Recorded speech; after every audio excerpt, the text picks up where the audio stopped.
Aktuálne sa nachádzame na križovatke v Ružovej doline na ceste Trenčianskej, kde minulý týždeň došlo k zrážke dvoch aut na prechode prechodcov a usmrteniu mamičky s 2 deťmi. Nehoda sa stala minulý týždeň vo štvrtok 28. septembra. Mamička s 2 deťmi sa o 6:30 ráno nachádzala na prechode prechodcov v Ružovej doline.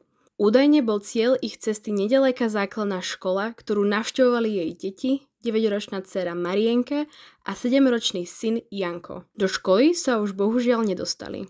Všetky 3 osoby utrpeli zranenie na prechode. Pomoc im prišla v podobe okolo idúcej starej babky, ktorá celú situáciu odpozorovala. Aj keď zavolala záchranku, lekárska pomoc prišla na miesto príliš neskoro. Mamička podľahla zraneniam počas prevozu do nemocnice. Obe deti si naposledy vydýchli niekoľko hodín po nehode v nemocnici Bory a ani najskúsenejší doktori ich už nevedeli zachrániť.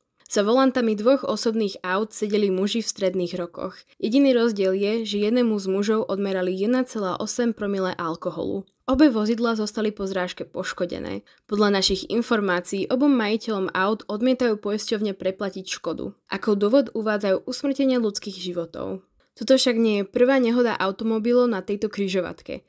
Minulý rok v januári vo večerných hodinách došlo ku zraneniu cyklistu. V minulom aj aktuálnom prípade je súčasťou problému neexistujúce semafory na prechodoch a dostačujúce osvetlenie a vyznačenie.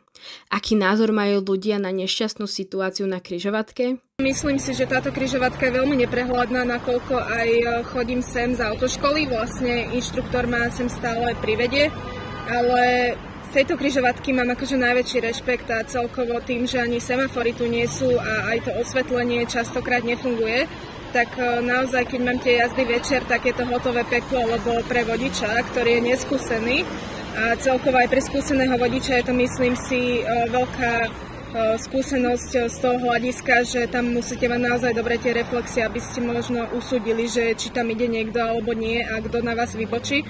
Lebo celkovo napríklad v menších mestách je situácia kľudnejšia, ale tuto v Bratislave vieme, ako jazdia vodičia, že to nie je ideálne a celkovo tí bratislavskí vodiči sú oveľa viac nepredvídateľnejší a myslím si, že tuto na tejto križovatke by mali dojsť veľké zmeny, pretože teraz sa stala takáto nehoda, ale myslím si, že v budúcnosti by to mohlo byť ešte horšie, i keď neviem, čo môže byť ešte horšie ako to, že prišiel niekto o život, ale práve tomuto by sme mohli predísť, aby sa to nestalo už na budúce.